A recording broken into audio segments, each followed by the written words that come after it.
할렐루야. 네. 네, 부활의 아침. 사망 권세를 이기시고 우리 주님께서 부활하셔서 승리하신 줄 믿습니다. 예수님께서 다시 사신 오늘 부활절을 맞이해서 우리 모든 성도님들과 여러분들 가족과 자녀들 삶 속에 예수님의 부활의 새 생명의 축복이 넘치시기를 부활이요 생명이신 예수 그리스도 이름으로 축복하며 또 축원합니다.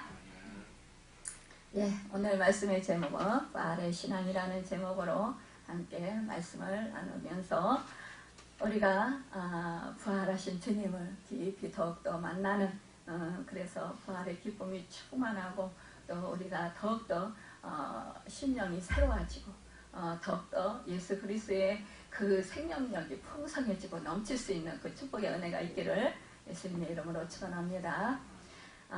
부활절은 예수님께서 사망과 죽음을 이기시고 정복하신 날입니다. 우리 기독교는 십자가 후에 부활이 있어요. 여러분 십자가 참 지기 힘듭니다. 지기 싫습니다. 그러나 반드시 십자가를 지고 우리가 죽어야만이 부활을 경험할 수 있습니다. 여러분 우리 주님이 십자가에서 죽으셨기 때문에 부활의 역사가 있으셨던 것입니다. 우리 기독교는 죽음 후에 반드시 부활이 있습니다. 그래서 우리는 부활신앙을 갖고 있습니다. 그래서 우리는 언제나 부활의 그 소망을 가지고 날마다 기대 속에서 그리고 하나님의 그 은혜를 사모하며 살아가는 줄 믿습니다. 부활을 헬라어로 아니스테미, 에게레시스라고 발음합니다. 그 의미는 일어난다, 또 위로 올린다, 부활한다, 죽은 자 가운데서 살아난다, 깬다, 깨운다, 일어나게 한다라는 뜻이 담겨 있습니다. 여러분, 우리 예수님께서 내가 죽임을 당하고 제3일에 살아나리라. 여러분 이렇게 제자들에게 예고하셨어요. 우리 주님이 그렇게 말씀하신 대로 하나님께서 예수님을 죽음에서 일으켜 부활시키셨습니다. 사망 권세를 이기시고 승리하게 하셨습니다.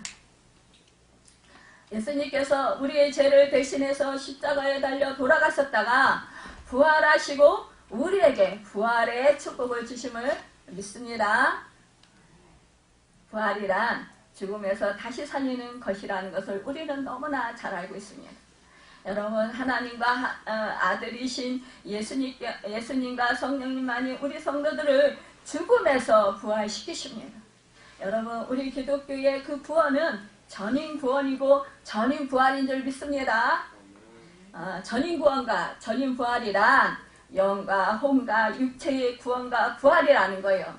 여러분 우리가 영혼만 구원받는 게 아니라는 것입니다. 우리의 삶 전체가 우리의 인생 전체가 여러분 구원을 받고 부활을 경험하게 한다라는 거예요. 부활의 역사를 이루며 살게 하신다라는 것입니다. 하나님께서 우리 성도들의 영혼뿐만 아니라 육체도 구원하시고 부활시켜 주셔서 영원히 천국에서 살게 하십니다. 지금 우리 주님께서 우리와 함께 동행하시면서 정말로 그 부활의 생명으로 성령의 충만함을 받고 성령의 인도하심을 받아서 하나님의 뜻대로 그렇게 살아가는 줄 믿습니다. 우리의 몸을 예수님의 영광의 몸의 형체와 같이 여러분 병케하여 주십니다. 하나님의 뜻은 하나님의 아들 예수님을 믿는 우리 하나님의 자녀들 성도들이 죽음에서 다시 살리시는 것이라는 것을 우리는 믿습니다. 믿습니까? 아멘. 그렇습니다. 여러분 아멘 소리를 크게 하시시오.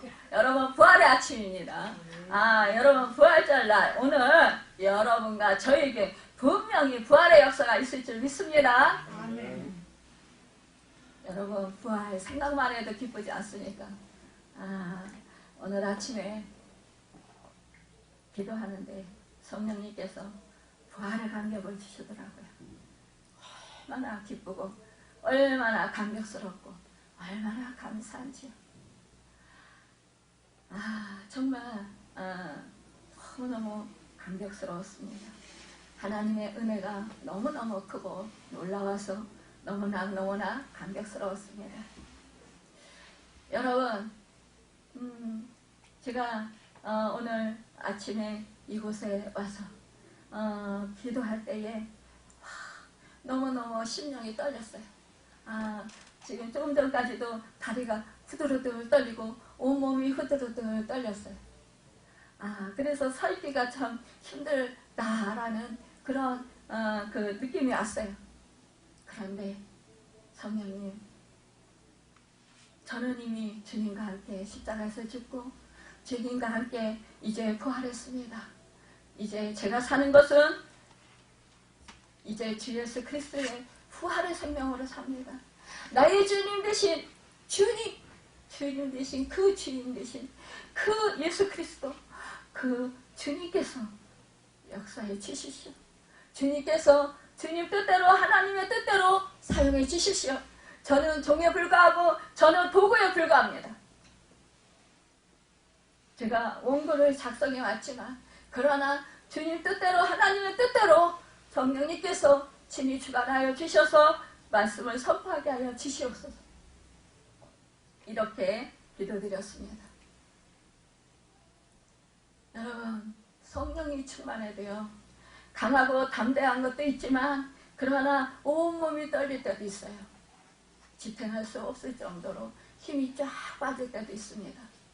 여러분, 성령이 충만하면 힘이 아주 막 샘솟을 때도 있어요. 그러나 어떤 때는요, 힘이 쫙 빠져서 너무너무 무기력함과 같은 그런 상황에 처할 때도 있습니다. 그럴 때 여러분, 내가 할 수 있는 것은 아무것도 없습니다. 그때야말로 정말로 부활하신 그 주님을 의지할 때입니다. 그때야말로 나와 함께 동행하시며 보혜사 성령님께서 하나님의 뜻대로 내 인생을 인도하시는 그 성령님을 의지할 때입니다. 전격적으로, 내 전인격적으로 온 마음을 다해서 정말로 간절한 소망을 담고 주님을 의지하고 그 성령님을 의지할 때 그 성령님께서 나를 사로잡아 주시고 하나님의 그 뜻대로 나를 인도해 주신다는 것입니다. 여러분, 우리는 그래서요, 힘이 강하고 힘이 정말 너무너무 그렇게 세져야만이 하나님 일을 감당할 수 있다고 생각하지만 그러나 너무너무 연약하여서, 내가 너무너무 부족하여서, 내가 너무너무 아는 것이 없어서 그래서 정말로 우리 주님만을 의지할 수밖에 없고 내가 할 수 있는 것이 아무것도 없습니다. 그래서 주님만이 나의 힘이시오, 나의 능력이시오, 나의 구원이시오, 나를 사용하실 수 있는 분이십니다. 이러면서 그분에게 나의 모든 것을 여러분 맡길 때 여러분, 이것이야말로 내가 여러분 죽어지는 것입니다. 내 의가 죽고 내 생각이 죽고 여러분 내 사상이 죽고 내 자아가 죽고 내 뜻이 죽고 내 생각이 죽고 내 마음이 죽고 여러분, 그럴 때 부활의 역사가 일어나는 것입니다. 주님의 생각이 여러분에게 선포되게 되고 주님의 마음이 여러분에게, 저에게 선포되게 되고 여러분, 주님의 뜻이 여러분과 저에게 선포되게 된다는 것입니다. 그래서 주님의 종일수록 여러분, 나는 죽어지고 나는 사라지고 나는 없어지고 나는 여러분 감춰져야 된다는 것입니다. 여러분, 우리 하나님께서 죽은 자를 부활시키신 것처럼 예수님께서도 여러분 정말로 사랑하는 그 하나님의 그 자녀들, 여러분 또한 정말로 주님의 제자들, 주님의 사랑하는 그 아낌없이 그 생명을 노량을 주듯이 내어주신, 그래서 정말로 핏값으로 사신 그 주님의 그 여러분 뒤를 따라가는 그 제자들에게 여러분 부활의 영광을 주시길 원하십니다. 여러분 살리시기를 원하신다라는 것입니다. 여러분 죽은 자를 예수님께서 여러분 다시 살리십니다. 예수님께서는 나는 부활이요 생명이니 나를 믿는 자는 죽어도 살겠고 살아서 나를 믿는 자는 영원히 죽지 않는다고 말씀하셨습니다. 요한복음 11장에 보면 나사로스는 하나님의 도움이라는 뜻입니다. 이 나사로가 죽었다가 살아난 유명한 그런 사건이 있습니다. 여러분, 이것은 최대의 기적이라고 우리가 정말로 불리고 있습니다. 이 병자를 고치는 것보다는 죽은 자를 살리는 것이 여러분 더 큰 이적일 것입니다. 또한 해당자 야이로에 따른 죽은 이의 즉시 살린 사건이고 나인성 과부의 아들의 죽은 당일에 살리신 사건이지만, 그러나 이 나사로는 죽은 지 나흘 만에 살리신 사건이니까 이 나사로의 부활이 가장 큰 이적이라 여러분 이 최대의 기적이라 말할 수 있을 것입니다.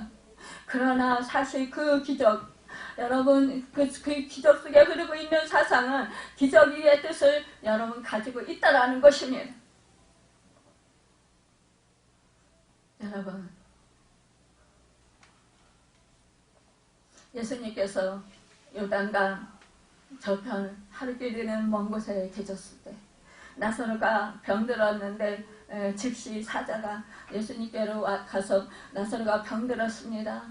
그렇게 보겠지만, 그러나 사실 나사로는 이미 죽고 만 것이었어요. 정말 그 마르다와 그 마리아가 보낸 그 사람은 나사로가 죽은지를 모르고 예수님께 가서 병든 사실을 고백했습니다. 이제 죽게 되었습니다. 주님 속히 오셔서 나사로 이 오라버니가 죽게 되었으니 속히 오셔서 이 나사로를 고쳐주시고 살려주십시오. 이렇게 신부를 보낸 것입니다.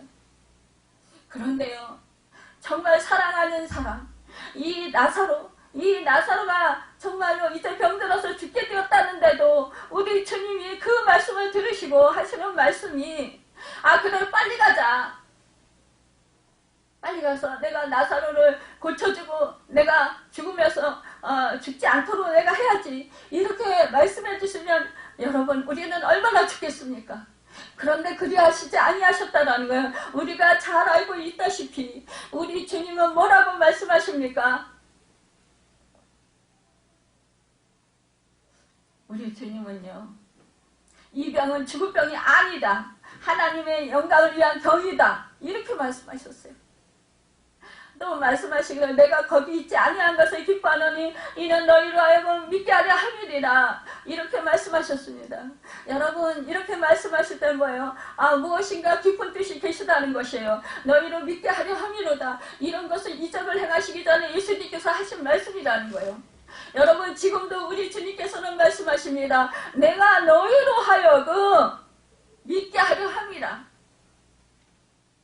그런데 우리는요, 지금 어떠한 급한, 병든 일, 여러분 또한 죽을 그런 상황 가운데 처하면 우리는 빨리 고쳐주십시오. 지금 빨리 오셔서 빨리 해결해 주십시오. 지금 이 내 문제가 지금 급해서 지금 죽겠습니다. 이러면서 우리는 여러분 통곡하고 울고 그러면서 발버둥을 칩니다. 왜 주님이 속히 안 오시나? 그러면서 정말로 답답해하면서 어찌할 줄을 몰라 합니다. 그런데 우리 주님은요, 뭐라고 하십니까? 너희로 믿게 하려 함이로다. 여러분, 우리 주님이 이렇게 지체하신다는 것이에요.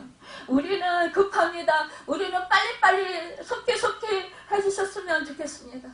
나의 문제 속히 빨리빨리 해결해 주셔서 이 문제서부터 빨리 해방되고 싶고 빨리 자유롭고 싶고 빨리 벗어나고 싶습니다. 이 고통에서 빨리 여러분 나오고 싶은 거예요. 해방되고 싶은 거예요. 그러나 우리 주님은 지체하신다는 거예요. 여러분, 그것은 바로 하나님의 영광을 위한 것이라는 것입니다. 여러분, 그리고 나서도 우리 주님은요, 여러분 다른 곳으로 가셔서 더 복음을 전하셨다라는 거예요. 그리고 나서 이틀 후에 예수님께서 베다니 동굴 밖에 도착했을 때 이 마르다가 나와서 주님 앞에 나가 하는 말이 뭐라고 합니까? 주님이 여기 계셨더라면 내 오라버니가 죽지 아니하였겠나이다 라고 말했습니다. 이것은 뭐예요? 우리 오라버니 죽었습니다. 주님 빨리 좀 와서 좀 이 오라버니 죽지 아니하도록 병도 고쳐주시고 정말 죽지 않게 치료해 주셨으면 얼마나 좋았겠어요. 근데 주님이 왜 이렇게 늦게 오셨습니까? 너무너무 가슴이 아픕니다. 너무너무 슬픕니다. 주님 어찌 이리 하실 수 있었습니까? 주님 어찌 이렇게 늦게 오십니까?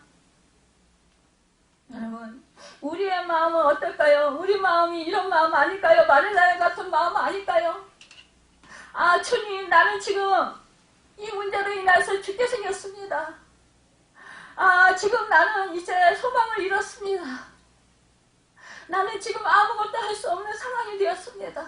근데 왜 내가 힘이 좀 있을 때, 내 몸이 완전히 망가지지 않았을 때, 내가 좀 뭔가 할 수 있을 때, 내가 정말 하나님이 주신 그 은사와 달란트를 좀 사용할 수 있을 때, 그때 나한테 오시지요. 왜 이렇게 늦게 오십니까? 이제는 내 몸이 망가지고, 이제는 내가 할 수 있는 것이 아무것도 없어서, 이제는 아무것도 할 수 없습니다.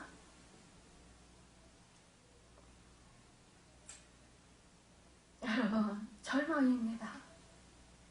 또한 그 마르다의 그 말 속에 여러분 원망이 섞여 있습니다. 원망하는 마음이 섞여 있다는 거예요. 여러분과 저도 이렇게 마르다와 같이 이렇게 주님께 할당할 때가 많이 있다는 거예요. 이런 마음이 들 때가 많이 있다는 거예요. 주님 속히 오셔서 속히 치료해 주시지요. 주님 속히 오셔서 내 문제 이것을 좀 해결해 주시지요. 왜 이리 늦게 오셨습니까? 여러분, 우리는 끝났다고 생각하는 거예요. 그런데요, 우리 예수님께서 말씀하시기에 나는 부활이요 생명이라 나를 믿는 자는 죽어도 살겠고 살아서 믿는 사람은 영원히 죽지 아니니 이것을 내가 믿느냐라고 말씀하셨습니다. 마르다가 주여 내가 믿습니다 이렇게 대답합니다. 그러나 그때 마르다는 예수님께서 하신 말씀의 그 의도를 잘 모른 것 같습니다. 여러분, 부활 때에 예수님께서 부활 때에 그때 살리실 줄, 다시 살릴 줄 믿습니다.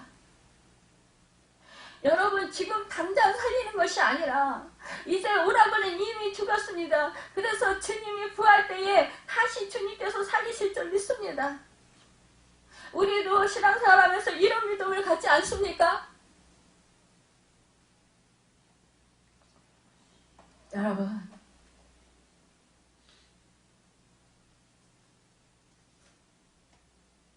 우리가 믿습니다 하면서 그래요, 부활 때 내가 부활될 줄 믿습니다. 그러나 지금 당장은 지금은 이 문제를 어떻게 해결해야 하겠습니까? 이미 오라버니는 죽었습니다. 이제 나흘이 다 됐습니다. 이제 시체에서 썩어서 냄새가 납니다.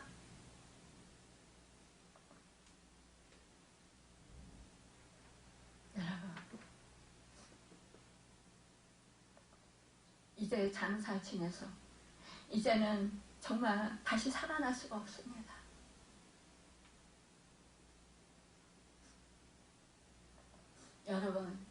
여러분과 제가 이렇게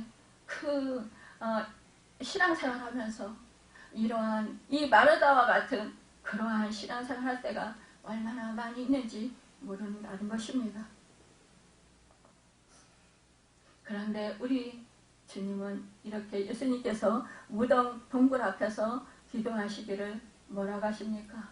아버지여, 내 말을 들으신 것을 감사하나이다. 내가 이 말을 하는 것은 둘러서 있는 이 모든 사람들로 하여금 아버지께서 나를 보내신 것을 믿게 하려 함이라 이렇게 말씀합니다.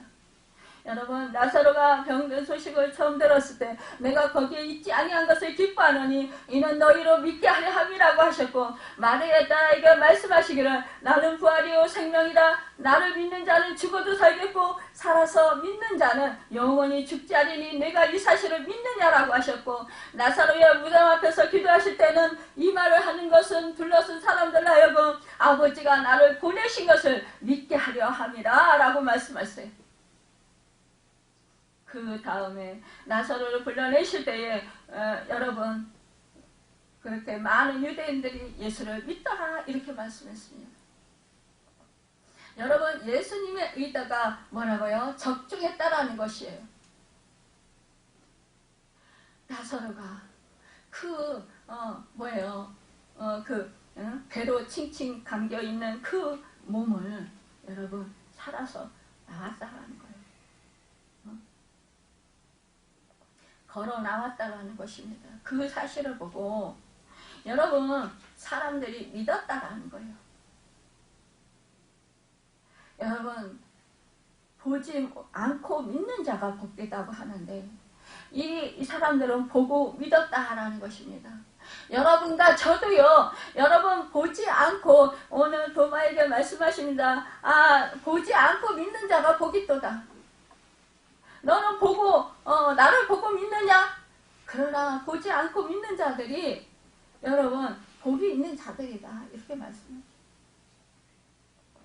우리는요. 신앙이 어릴 때는 이렇게 보고 믿는다라는 거예요. 그래도 이 보고 믿는 것 때문에 우리가 믿음이 성장한다라는 것입니다.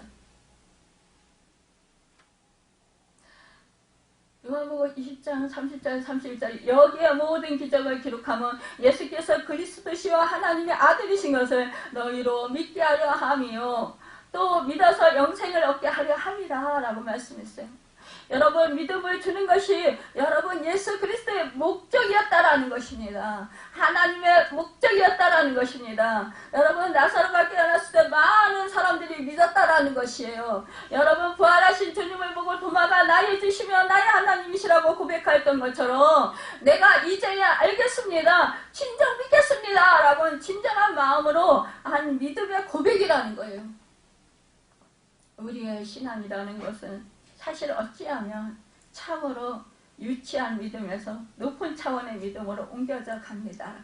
여러분 어린아이 신앙에서 장성한 그 어른의 신앙으로 여러분 성장해 간다라는 거예요. 우리는 하루아침에 여러분 예수 그리스도를 구세주로 영접하고 그래서 믿음이 하루아침에 장성한 믿음의 분량에 이르러서 어른의 모습이 되는 것이 아니라 우리가 정말로 우리 인간이 세상에 엄마 품에서 태어났을 때 정말 아무것도 하지 못하고 뭐예요? 오직 잠자고 먹고 또 배설하고 그러면서 엄마 품에서 그렇게 여러분 엄마의 돌봄을 받고 자란 그 아기가 나중에 점점 성장하면서 어떻게 됩니까? 여러분 옹알이하고 걷고 여러분 기고 걷고 여러분 그러다가 뛰고 그러다가 여러분 점점 성장해서 키가 크고 그러면서 여러분 청년이 되고 여러분 청소년이 되고 청년이 되고 여러분 그러면서 어떻게 됩니까? 어른이 되는 것처럼 우리 영적인 여러분 것도 이렇게 성장을 하게 된다는 것입니다.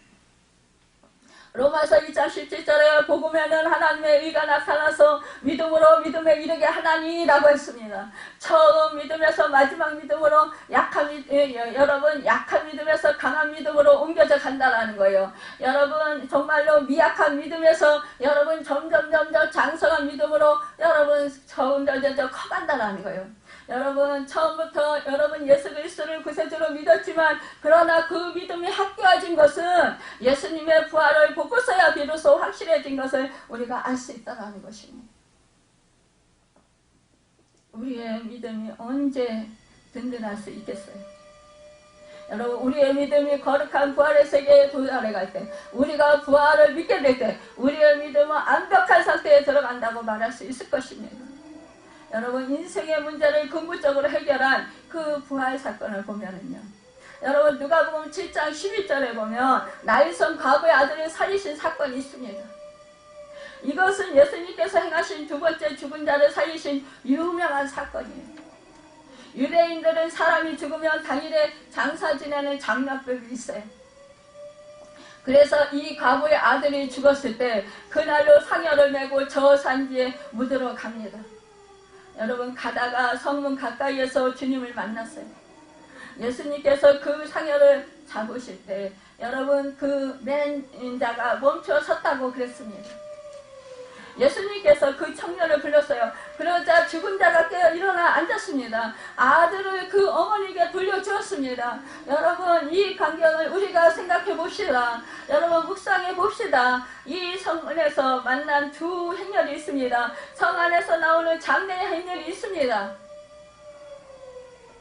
성 밖에서 들어오고 있는 예수님의 행렬이 있습니다. 또한 장래의 행렬을 그야말로 슬픔의 행렬입니다. 절망의 행렬입니다. 여러분, 어둠의 행렬입니다. 밖에서 들어오는 그리스도의 행렬은 그런데 정말로 하나님의 아들의 행렬이에요. 여러분, 정말로 생명의 행렬입니다. 소망의 행렬에 속합니다. 이 두 행렬이 만났어요.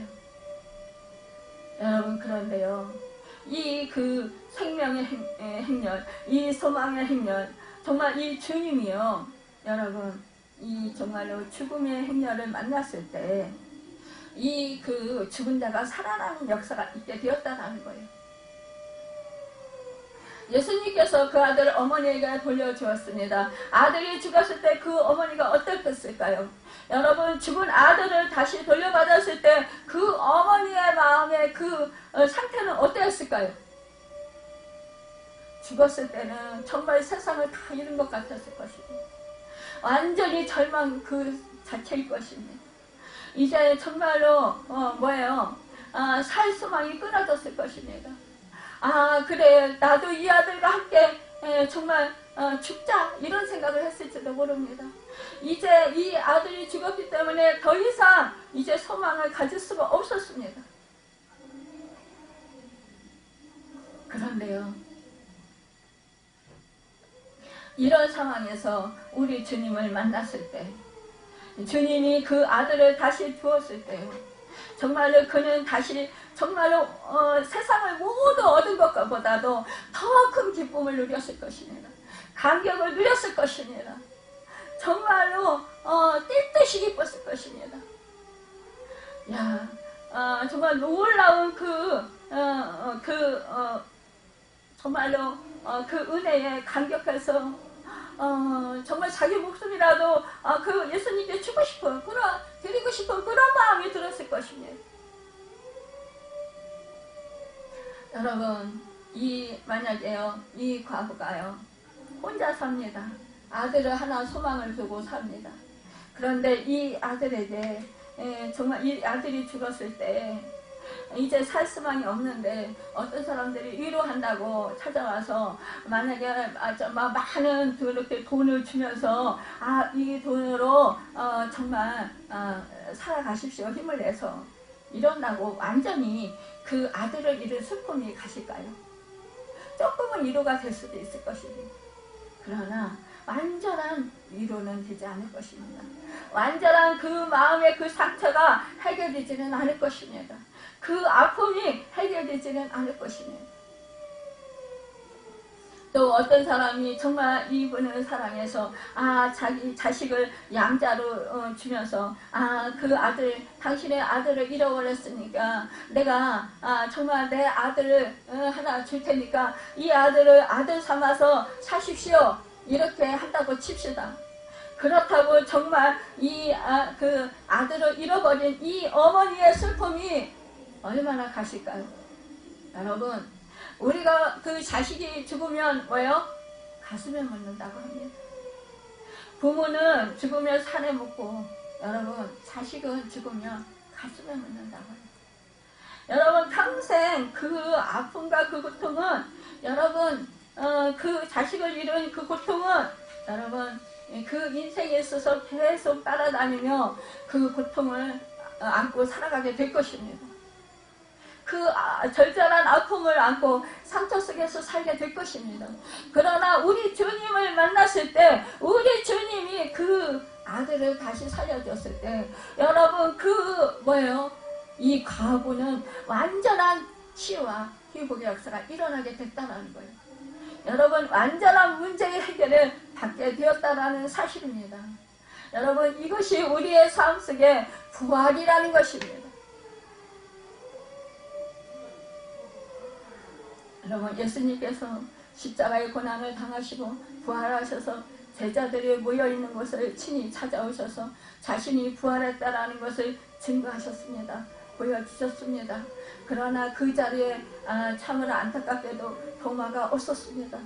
도마가 나중에 돌아와서 동료들에게 예수의 부활 소식을 들었을 때 그는 예수님의 상처난 손에 못자국과 옆구리에 그 창자국을 직접 손으로 만져보고 확인해보고 그렇지 않고서는 예수님의 부활을 믿을 수 없다고 말했습니다. 여러분, 우리는 그래서 뭐라고 합니까? 의심받은 도마라 이렇게 말합니다. 여러분과 저는 그렇다면 여러분 도마와 다를까요? 여러분과 저도 도마와 똑같습니다. 여러분, 우리도 이렇게 의심을 한다는 거예요. 그래, 누가 예수 그리스도를 보았다, 만났다 그러면 정말로 내가 보고 내가 만져보고 내가 느끼고 내가 확인해보고 그리고는 예수를 믿겠다.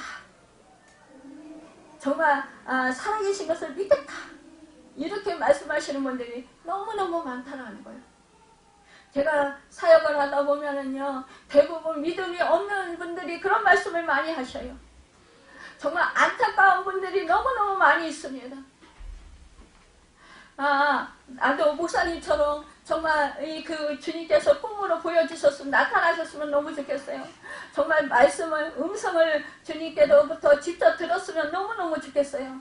그래야 내가 믿겠습니다. 이렇게 말하는 사람들이 많이 있어요. 그런데 여러분, 우리는요, 성경 말씀을 믿어야 된다는 것입니다. 성경 66권에 여러분 주님이 주님이 부활하시고 죽으 십자가에서 죽으시고 이 땅 가운데 오셔서 죽으시고 또한 부활하실 것을 여러분 이 구약서부터 구약의 여러 선지자들을 통하여서 또한 하나님 이렇게 신약에 이렇게 계속해서 말씀해 주시고 있습니다. 그럼에도 불구하고 여러분 그 말씀들을 믿지 않고 여러분 나와는 상관이 없고 나와는 해당 사항이 없다라고 생각을 하면서 그러면서 나도 꿈으로 또 내가 기도할 때에 주님의 음성을 들어야만이 내가 주님을 보았다. 내가 확실히 계시다. 그리고 믿겠다. 그러면서 정말로 믿음을 받아들이지 않는 그런 분들이 너무나 많이 있다는 것입니다. 그럴 때마다 얼마나 너무나 안타까운지 몰라요. 여러분. 우리 주님은요, 뭐라고 하십니까? 여러분, 이 도마에게요, 보여주십니다. 그러시면서, 정말로 이 도마에게 뭐라고 합니까? 우리 주님께서 말씀하신 여드레를 지나서 제자들이 다시 집안에 있을 때 도마도 함께 있고 문들이 닫혔는데 예수께서 오사 가운데 서셔서 이르시되 너에게 평강이 있을지어다 하시고 도마에게 이르시되 내 손가락을 이리 내밀어 내 손을 보고 내 손을 내밀어 내 옆구리에 넣어보라. 그리하여 믿음 없는 자가 되지 말고 믿는 자가 되라. 이렇게 말씀하셨다라는 거예요.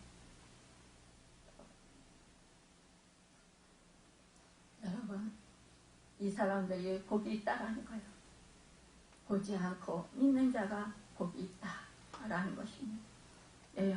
하나님의 역사를 여러분 볼 수 있기 때문에 그렇습니다. 이 디두모라 하는 이 도마가 여러분 이 예수님께서 이제 그 예수를 잡고자 하는 무리들을 벗어나서 요단강 건너편으로 피신했을 때 이 죽은 나사로를 이제 다시 살리시기 위해서 다시 예루살렘 근방에 있는 베다니 마을로 다시 돌아간다는 것을 이렇게 가시려고 이렇게 하실 때요. 이 디두모라 하는 이 도마가 말합니다. 뭐라고 하냐? 우리도 주와 함께 죽으러 가자. 이때요. 왜냐하면 죽음을 각오하지 않으면 안 되는 상황이었다는 거. 왜냐? 예수님을 정말 잡고자 하고 그리고 또 예수님을 막 죽음에 몰아넣고자 하는 그런 사람들이 있었기 때문에 그렇습니다.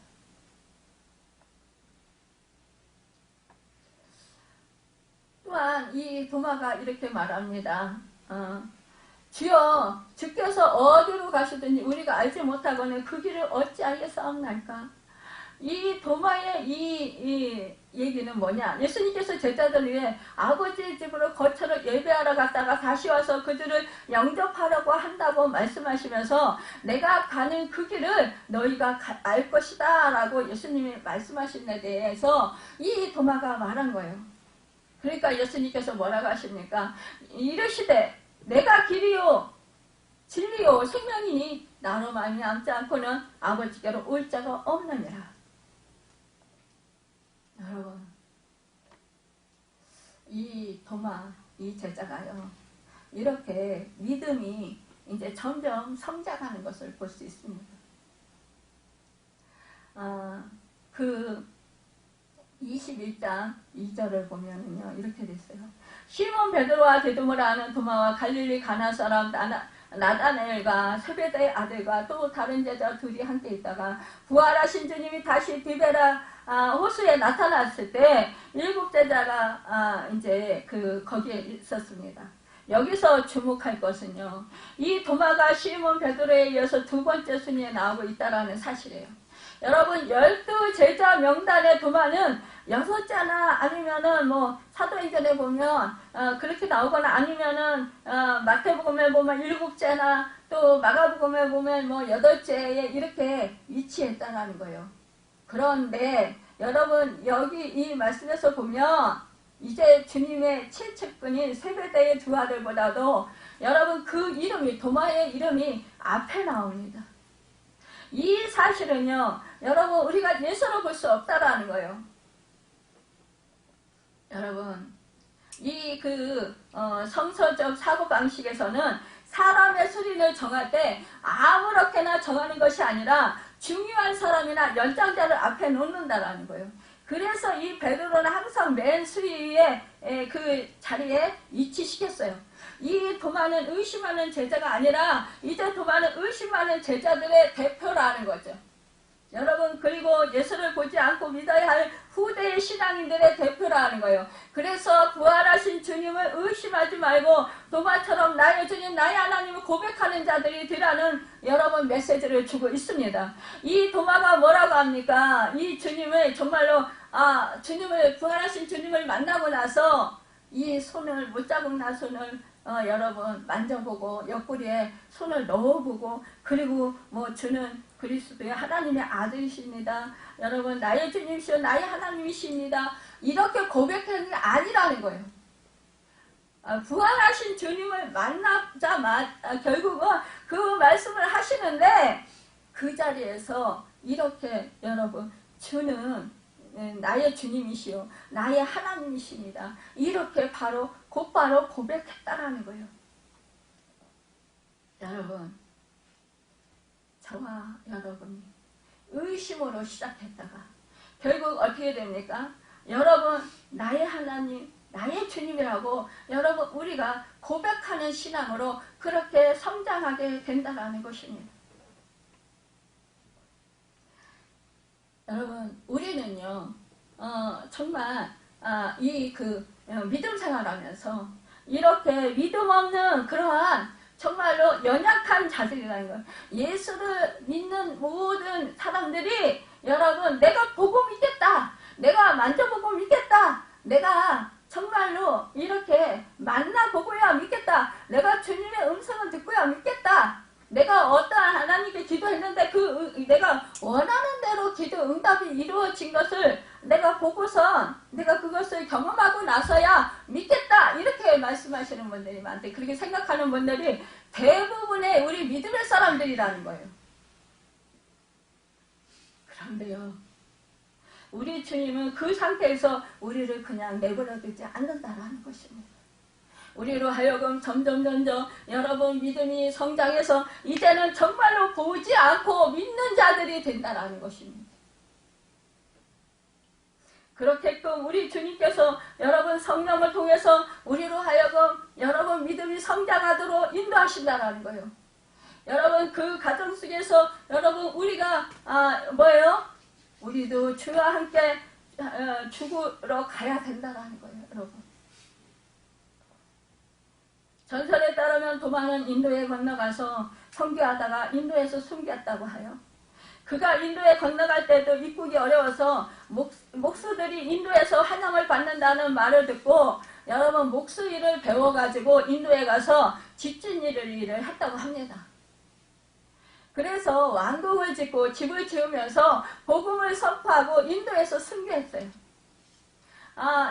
여러분 2세기의 의경에 보면 이 토마 행전이라는 전설에서 여러분 전설이 있는데 이것은 신빙성이 적지만 거기에 기록된 내용에 따르면 이 사도들끼리 제비를 뽑아서 여러분 이제 그 각자 전도할 곳을 이제 정할 때에 그 인도가 너무 멀었대요. 그래서 인도로 가기가 서로가 꺼려했던 거예요.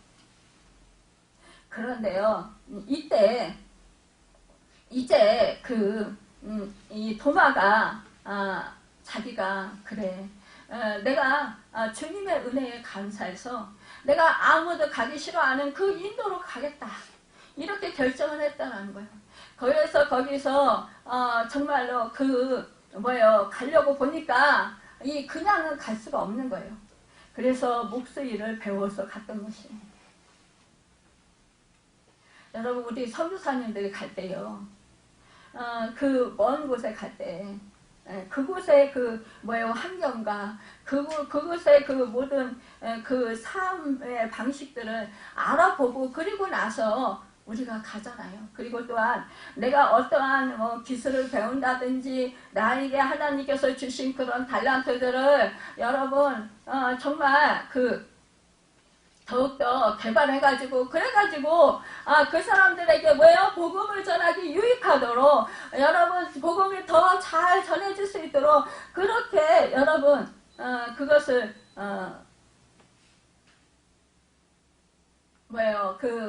자기의 그런 능력으로 만들어서 또 그것을 또 구비해서 그렇게 해서 선교지로 나가잖아요. 그래서 그 사람들에게 어떤 분들은 정말 미용을 배워서 미용 기술을 배워가지고 머리를 해주면 예쁘게 단장을 시켜줘서 또 그러면서 복음을 전하는 분도 있고 어떤 분들은 축구를 잘해서 축구를 가르치면서 또 복음을 전하는 분들이 있고 어떤 분들은 태권도를 또 배워가지고 태권도를 또 통해서 복음을 전하는 분들이 있어요. 선교가면서. 여러분 또 어떤 분들은 학교를 세우고 어떤 분들은 병원을 세우고 또 자기가 가진 의술을 통해서 여러분 복음을 전합니다.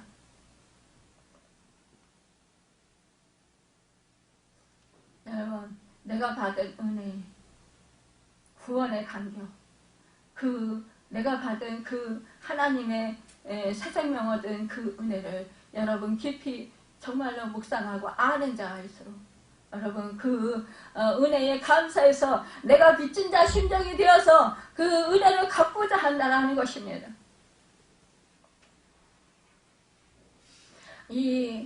정말로 이 도마가 이렇게 정말로 놀랍게 이렇게 믿음이 성장할 수 있었던 것은 부활하신 주님을 보았기 때문이라는 거예요. 여러분 그때에 인도에 정말로 들어갈 때 그때 정말로 대단히 어마해서 일국 사람들이 함부로 입국하지 못했다라는 거죠. 그럴 때 이 도마가 목수의 일을 배워서 들어갔다라는 것은 뭐예요? 그만큼 여러분 선교에 열정이 있었다라는 것입니다. 그만큼 영혼을 사랑하는 마음이 있었다라는 거예요. 그만큼 주님의 마음이 여러분 도마에게 있었다라는 것입니다. 지금도 인도 첸나이에 도마의 무덤에 세운 성당이 있습니다.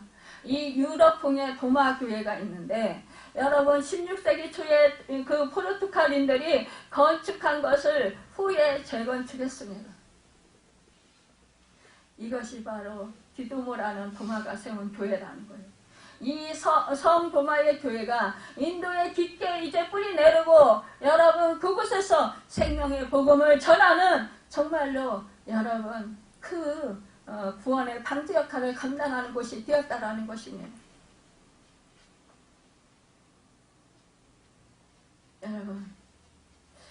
우리는 날마다 정말로 이 그 현세에 여러분 지금 이 순간 주님의 부활이 늘 우리 일상생활 속에서 일어난다는 사실을 여러분과 저는 믿어야 합니다.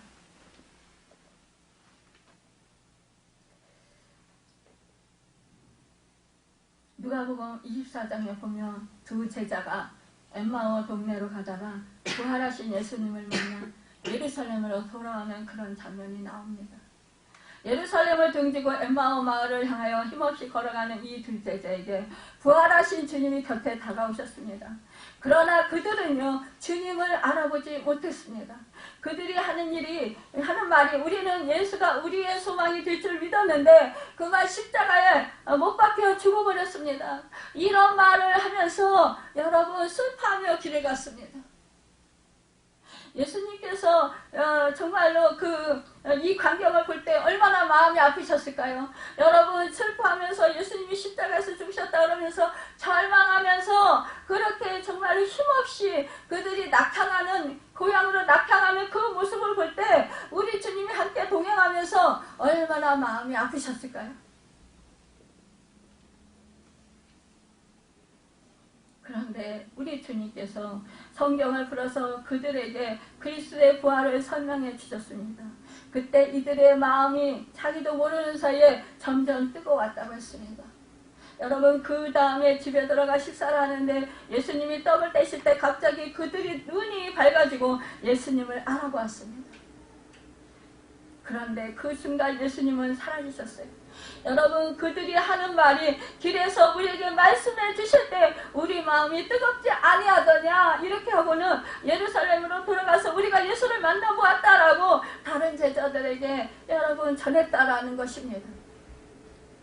여러분 내가 부활하신 주님을 만났을 때 여러분 우리가 인격적인 하나님을 깊이 만났을 때 우리는 그 감격과 그 정말 놀라운 내가 정말 구원 얻었다라는 그 은혜에 너무나 감사해서 나 같은 죄인이 죄수함 받고 여러분 어렵다움 받고 하나님의 자녀가 되고 정말로 구원받아서 정말 하늘 백성이 되었다는 것 영원한 생명을 얻었다라는 것 여러분 이 생각을 할 때에 우리는 너무나 기뻐 뛰며 여러분 감격하고 정말로 그러면서 여러분 그동안에 알고 지은 죄 모르고 지은 죄 하나님 앞에 다 통일자복하고 회개하면서 여러분 힘써서 뭐예요? 내가 받은 그 은혜 감사해서 생명의 복음을 전하러 가지 않겠습니까?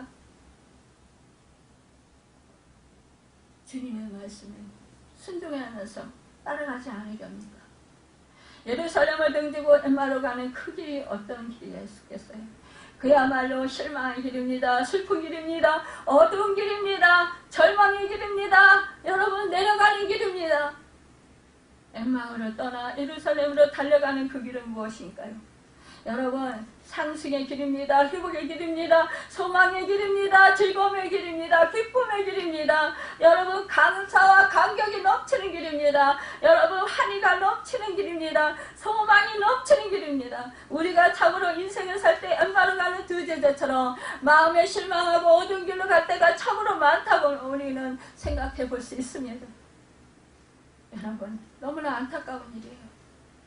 여러분 우리가 삶을 살아가면서 여러분 정말 크고 작은 일들 때문에 우리가 실망하고 어두운 길로 여러분 절망 가운데 여러분 내려갈 때가 얼마나 많이 있느냐는 거예요. 그래서 우리는 좌절하고 그러면서 우리는 어떻게 합니까? 정말로 내 인생을 한탄하고 그러면서 이제 나는 살기 싫다. 이제 정말로 이제 천국에 빨리 갔으면 좋겠어. 이렇게 여러분 하소연한다는 거예요. 부활의 주님을 만나뵐 때 어두운 길을 저버리고 이제 새로운 소망의 길로 달려갈 수 있는 줄로 믿습니다. 여러분 부활은 우리에게 영원한 생명을 주는 동시에 현세에서 우리 생활을 변화시키고 우리의 마음과 우리의 생각을 변화시키고 여러분 우리의 그러한 성품을 변화시키고 여러분 우리의 인격을 변화시킨다라는 것입니다. 여러분 우리에게 새로운 생명을 주신 새로운 그 은총을 주신 그 놀라운 선물 그 선물에 우리는 여러분 감격하지 않을 수 없습니다. 부활은 확고한 신앙을 심어주는 역할을 합니다. 여러분 부활은 인생의 참혹한 모든 문제를 근본적으로 해결시켜주는 것입니다. 여러분 부활의 소망은 우리의 인생이 궁극적으로 진행할 소망에 속한다는 것입니다. 여러분 오늘 부활절날 정말로 이제 믿음 없는 자가 아니라 정말로 이제 보고만 믿겠다고 하는 자들이 아니라 이제는 우리도 점점 하나님의 은혜에 감사하면서 여러분 부활의 기쁨과 감격을 늘 묵상하시면서 여러분 지금 이 현세에서도 날마다 내 삶 속에서 여러분 내가 주님과 함께 여러분 십자가에서 못 박여 죽음을 당한 것처럼 여러분 내가 죽고 내 생각이 죽고 내가 죽고 여러분 내가 정말 그 자아가 죽고 여러분 내 가치관이 죽고 내가 자랑했던 것들이 다 죽어서 이제 부활의 그 놀라운 여러분 그 역사가 여러분과 저의 삶 속에 있기를 간절히 소망합니다. 그래서 정말로 우리가 우리 도마처럼 정말로 이 믿음의 사람들의 그 대명사처럼 이렇게 이 디두모 도마가 의심 많은 도마였지만 그러나 나중에는 정말로 자기 목숨을 아끼지 아니하고 정말로 그 기술을 배워서 생명의 그 먼 곳으로 가서 생명의 복음을 힘써서 전하고 결국은 숨겨왔던 것처럼 여러분들 저도 믿음이 성장해서 정말로 주님의 뜻을 이루고 정말로 주님의 제자로서 존귀하게 우리에게 각자에게 맡겨진 그 부활의 역사를 이루어서 그 사명을 잘 감당하고 정말로 영원한 천국을 누리면서 여러분 이 땅에서도 여러분 주님과 함께 동행함으로 말미암아 그 부활의 역사가 날마다 여러분 또한 현실에서 일어나서 여러분 그리고 영광을 돌려드리고 또한 정말로 주님이 부르시는 그날